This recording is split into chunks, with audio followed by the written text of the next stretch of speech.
contrary to popular belief, post-show is not the best time that your body's gonna gain muscle. It's not. You just shit on it for 12 weeks, deprived, and now you're coming off. Your body needs to recover. You need to rebalance your relationship with food. I want to know how close I am within striking distance of a show, because I think that's the way I'm going to do my next show. Is I'm going to go, oh, that one looks fun. That looks like a good time. Oh, I got 4 to 6 weeks or so. How many weeks out do you think I look right now? Okay, so Chris, you're retired for 4 years now? 2018? 2020, May 2020 is when I decided I no longer wanted to bodybuild. Okay. Yeah, I was around 267 off season. I was going to open that year. Yeah. After doing 212 and realizing I was too tall, can't ever make that weight cut. I used to be able to make the weight cut and then be able to bounce back. Then I just decided, my body hurt, getting older. I want to try different things. I enjoy coaching, helping people, and I kind of went in that direction. One of the cool things you've done recently is you actually dieted down so that you could film videos for your posing module. So it's really cool to see bodybuilders diet and peak for things other than just a bodybuilding stage, But the thing is, it only took you like 4 weeks to do that, right? No, well, it was, I was already bringing my body weight down because of boxing, and I box a good portion of the week, and I only bodybuild 3 days a week, as in weight training. So I was like, you know what? I wanted to lose some weight more for boxing. I started around 224-ish, and I was about 11 weeks out from the posing module date. Yeah. And then I didn't do any cardio. I just slowly cleaned up the diet and just slowly progressed, watched my weight come down slowly. And then around like 7 weeks, I kind of hit it hard, more like you do a contest prep diet. Yeah. But I still kept my boxing, still kept my normal training, still do cardio, and just kind of cycled my carbs and brought my weight down. I'm like, you know what? I'm just gonna get peeled, and that way when I do a posing module, it's gonna be more representation of what somebody would see or what they should look like, right? It's like versus like me being out of shape and trying to teach a side chest. Like, I'm not gonna see the lines that we need, but I probably got within a 2 weeks out condition to be able to show and demonstrate all the poses, and that's our representation. Not to mention, like, I love the process, man. I love the lifestyle. Yeah. Dieting is really easy for me. I know it is for you too. We had that conversation. I love it. I can't stop eating clean, man. After my show, my 2 shows, my cheat meals weren't cheat meals. It was just like I just had a black coffee and just like I just ate more of my next meal. I did notice you did have increased hunger after prep, which is pretty normal, right? Oh, right after prep, I was ravenously hungry, and thankfully Chris was giving me some clues on this because he's such a veteran in this game. He was telling me, John, this hunger you're experiencing after coming to the end of a hard diet is like, it's fake hunger. Your body's sending you signals. It's not actually needing the food, because I would eat, I'm still hungry. And I think that's where a lot of bodybuilders, they blow up, they blow out, they have blood pressure problems, they have health problems, they get super water retention, puffy. I don't think that's necessary. No, it's not even necessary. So like generally the cycle is like you deprive your body of calories for an extended period of time, excessive exercise, borderline overtraining, lack of recovery, and you deplete all your fat stores. Your body's screaming to fill that because your body goes, I'm dying. Kind of like we see empty on our car, like we gotta get a gas station to eat, we gotta fill up. So your body's like dumping out hormones to tell you to eat. And then you start to justify things. You're like, well, my metabolism's flying right now and it's post-rebound show. There's a time to gain all this muscle. I should be eating. Yeah. And then you eat, and I hear clients all the time be like, oh, Chris, my hungry's so high, my metabolism's just through the roof. I'm like, you're up 20 pounds in 7 days. Your metabolism's not faster. Okay? Slow your roll. So like typically, slow your roll. I always tell everybody you could eat adequate amount of calories and be in a surplus and still be crazy hungry like you didn't eat anything post-show. That's normal. It's not real hunger. And as I told you, you just gotta hang in there. You don't wanna deprive yourself, but you gotta watch your weight very carefully. And generally you could expect to gain anywhere from 6 to 8, 9, 10 pounds the first 7 days, which is normal. Yeah. You get a normal rebound. But then after that, you gotta regulate yourself, because if you can make it to the end of the 8 weeks. Which is what I did. It was hard though. It was hard. Because after dieting, I was like, I should be done dieting. Why does it feel like I'm still dieting? Right. But I was like, I am definitely eating like 2,000 calories more a day, but I'm still starving. I still feel like I'm dieting. I'm like, but I feel like this is the right thing to do for my goals moving forward. And you notice too, it's kind of like it almost lights a fire in your mind to eat, that dopamine release with the carbohydrates. Yeah. Because you might be 200 grams of carbs a day, say you're dieting, and all of a sudden you go to 400 and you're more hungry. And you're like, what's going on? Like, this feels too good, I need to keep eating, but you can't fall into that physiological response to do so. You got to look at it logically and understand you're playing a game. Yeah. And once you get to the end of the 8 weeks, because most contrary to popular belief, post-show is not the best time that your body's going to gain muscle. It's not.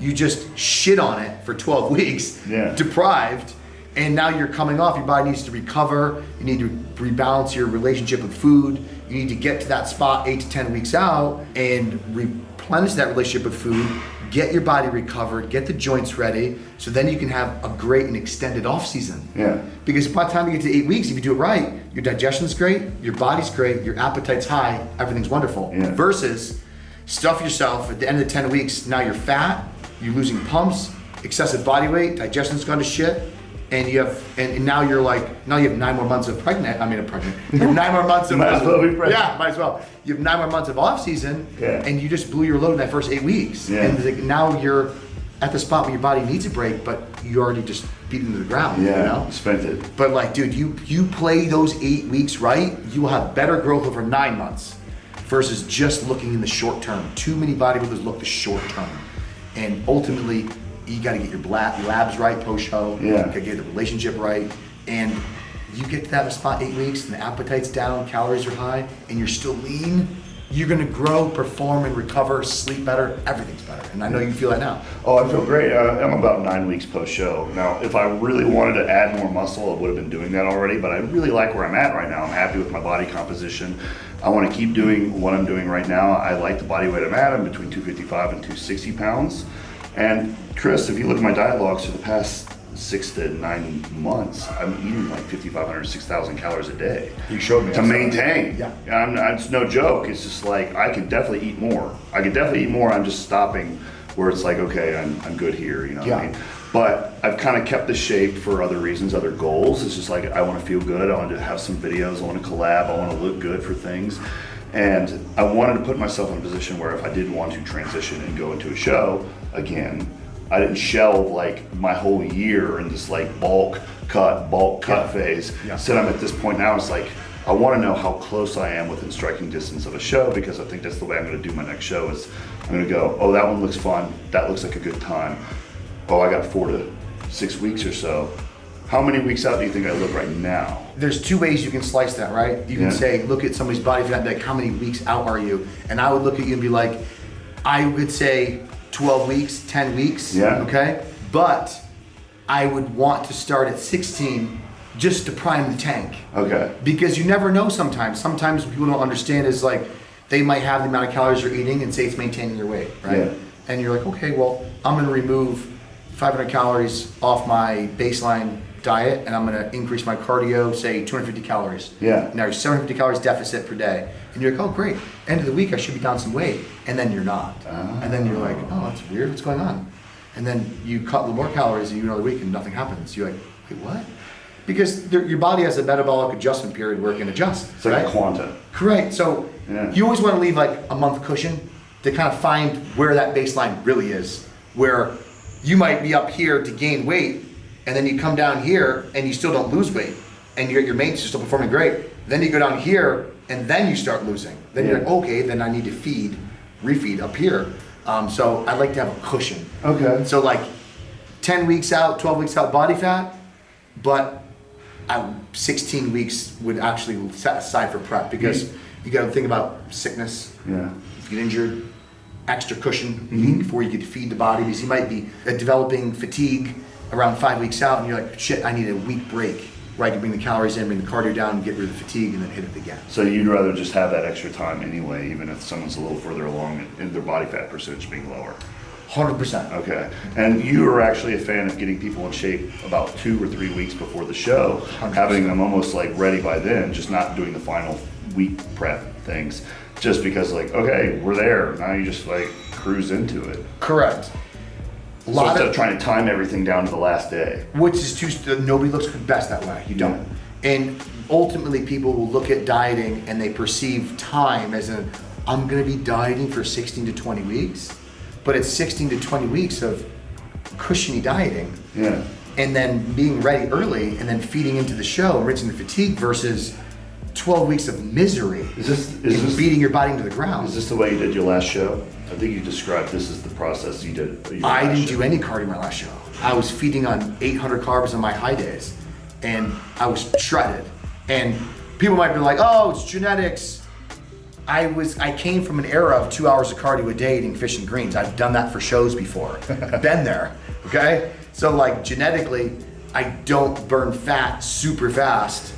When I've learned how to manage fatigue, when to push, when to pull back, when to feed, your body's operates so much better because you get to the point where fatigue's high, recovery's poor, sleep deteriorates, your ability to burn fat just greatly plummets. Okay. And then most people's mentality is, oh my God, I gotta drop more calories, I gotta increase my fat burning drugs, I gotta do this, gotta do that, and then you just bury yourself further and further in the hole. And now you're basically spinning your wheels and you're moving but only 5 miles per hour. Yeah. Versus just getting straight traction, cruise control at 50, you know? You wanna be in that zone, you know? That's amazing. But 3 weeks out, you wanna be ready, you do. Yeah. You wanna be able to pull back the cardio completely at all, like 10 days out. You want to be able to start feeding more food. And honestly, most of my guys this year were eating more food 7 to 10 days out than they were 10 weeks out. And they're just like, well, this is crazy. Like I can't believe I'm eating almost, 60 grams of carbs per meal right now. And they're starving because they're so lean. Yeah. But like, they look awesome because now the body's fed. Yeah. It's happy. How many times people were like, I look great on Sunday. Right, after the show. Yeah, or Right. they look great 7 days prior. Yeah. And then they look good for the photo shoot after the event. Yeah. They do because you remove the anxiety, the expectations, you fed a little bit, you had some water. Yeah. And your body's like, Yeah. Your body doesn't do well when you're anxious, you're stressed, and you're super fatigued. It will never look awesome. Yeah, it was my last show. I'm still learning a lot. This is new to me, but it's really cool to be able to tap all the different people in the industry. I just want people to know about your posing. Is it called a posing module? Does that? Yeah, I didn't even know what to call it at first because I just started putting posing clips with no intention ever to making anything. Yeah. Just to help some people out. And then it got all this traction. And I was like, I should put together like a pamphlet, an ebook, or a module. And then as I'm doing it, my wife's like, how long is it going to take? I'm like, hour and a half tops. 4.5 hours later of footage. We're like, oh, this is like 80 videos. Like 70 videos. This is a thing. This is a thing. I'm like, because once you start breaking down every step, you realize how much there actually is in here. Yeah. You know what I mean? Yeah. It's kind of like with the things you do with Acrobat, it's like you could verbally explain something quickly, but if you had to teach somebody, you realize like, oh, I've been talking about this for an hour just in one thing. Yeah. Because there is so much to it when you actually talk about it. Right. But it is going to be a posing module. We'll put it on totalnutrition.com. It'll be on both of our Instagrams.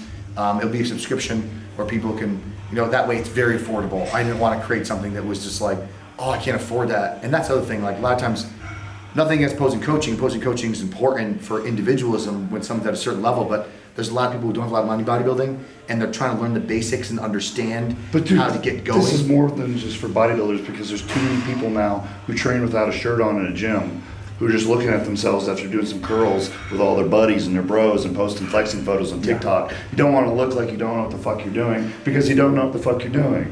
So actually go get some posing tutorials and sit down for an hour and learn how to do some stuff and practice. That way when you're actually Your photo posing dumps are for your that much better. TikToks, you'd be like, oh, that dude knows how to pose. It's a valid point. Very valid. So it's for everyone because everyone likes to flex when no one's looking too. Yeah.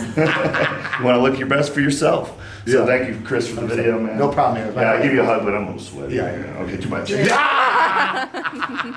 Boxing was a workout. Boxing was a workout. I hope you guys enjoyed the boxing video. The card's at the top of the screen. Awesome.